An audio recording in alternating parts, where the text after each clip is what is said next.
I feel particularly blessed to have had the privilege of meeting Pope John Paul II for 4 times in my lifetime.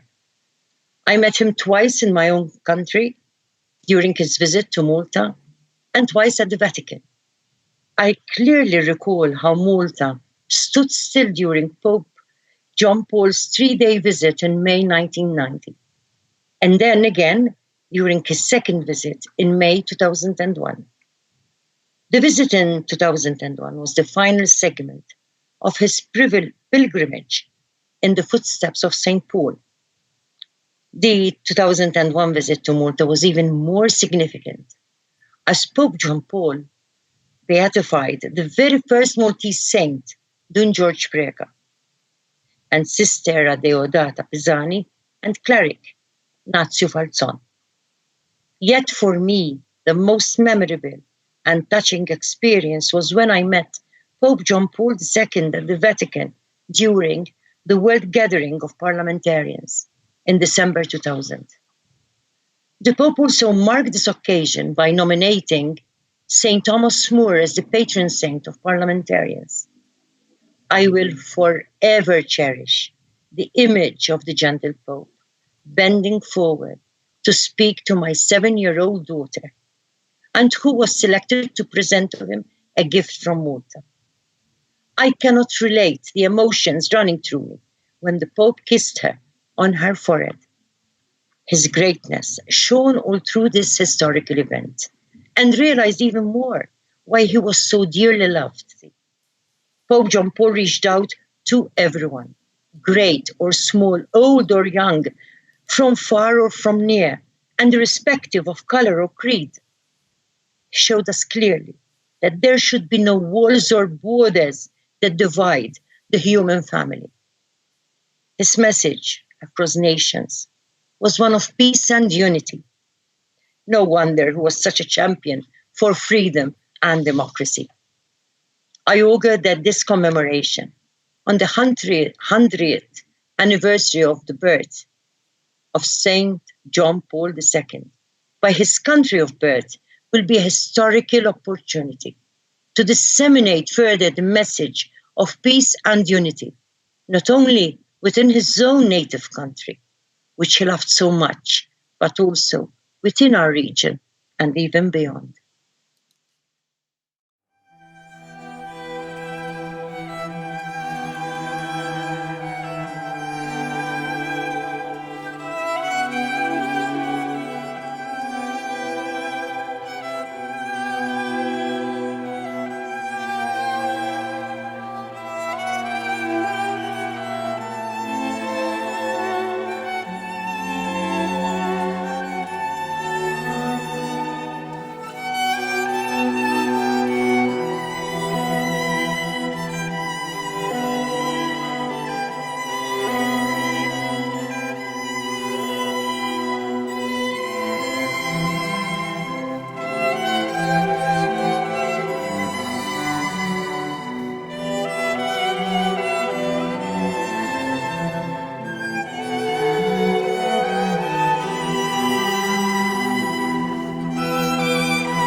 It is a great privilege for me to pay tribute to the memory of St. John Paul II. I would like to recall the immense impression he left on his 2 visits to the islands of Malta and Gozo. In 1990, we were yearning for the presence of Peter on the islands of St. Paul, and the 3 days that St. John Paul II spent among us, going from one place to the other, with huge crowds of people following him, were like a national retreat.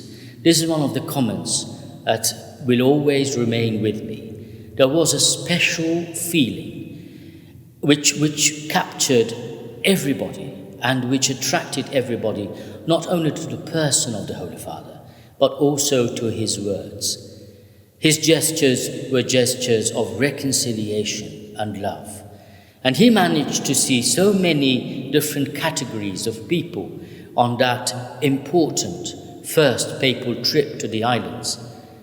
And this left an indelible mark on thousands of people. We learned from St. John Paul II to appreciate the great heritage of the Grand Land of Poland. He was a disciple of the saints that the Polish family created down the century. And he was also a great servant of Jesus, totally dedicated as a son of Mary. And we learned during his long and glorious pontificate to appreciate how much Poland has suffered for the faith and how much the faith has done for Poland. And we would be very grateful to share this tribute with as many people as possible, because it is a tribute of devotion and great love for a holy and saintly man.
So, my connection to St. John Paul, well, in reality, it's in a totally fictitious manner, because I was involved in a movie called Operation White Love, in which I was the guy in the movie who tries to kill the Pope when he visited Malta in the early 90s. It was a first ever Maltese production, complete, cast, crew, script writers, technical staff, a first full feature film, done with miserable means, but it turned out to be quite a success. Apart from the fact that the Maltese people never forgave me for trying to kill the Pope. In fact, at the time I was employed as a teacher, and parents didn't want their kids to stay in my class because I'm the guy who tried to kill the Pope. But it was cleverly done because we timed most scenes when the Pope was actually visiting Malta, with Pope Mobile going through the streets. We had certain shots where I would insert myself into the crowd. You see, the plot involved me getting close to the Pope with a video camera on my shoulder, which would be a bomb. And at the right moment, kill the Pope. Obviously, as I said, the Maltese public did not forgive me. I had letters in the newspapers, anonymous phone calls. Those days you could do it, when I had a fixed landline. As I said, the media was totally against me.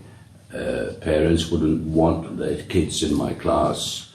On the radio, comments, condemning every little action I ever did.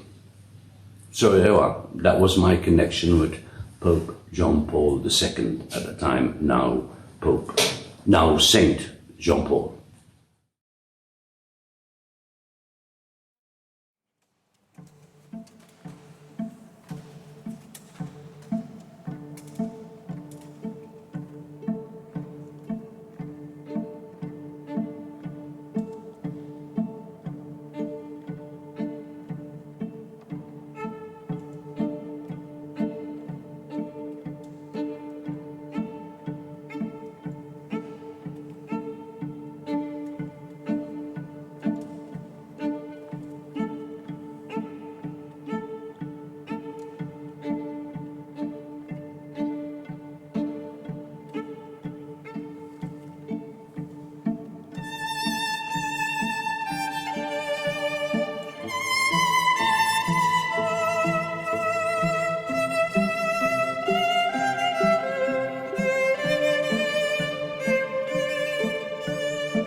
My only personal encounter with Pope John Paul II was like that of generations of Maltese boys who over the years spent a month of the summer vacation as altar boys at St. Peter's Basilica in Rome.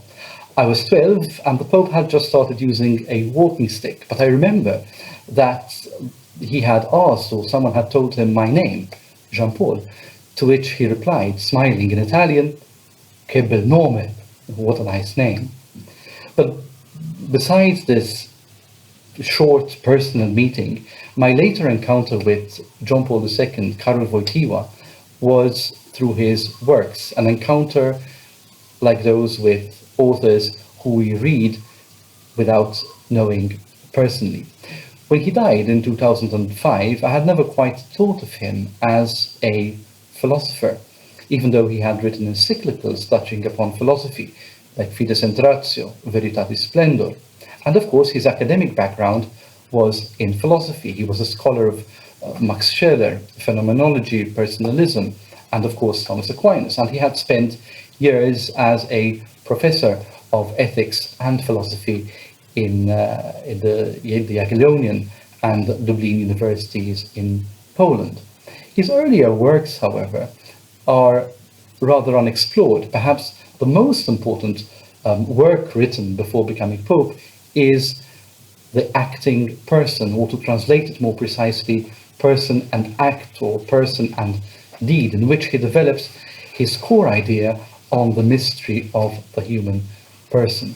I think that his training in philosophy was such that he employed a language that enabled him, both before and after becoming Pope, to reach out to and engage with a wider range of interlocutors coming from different and diverse cultural and intellectual backgrounds.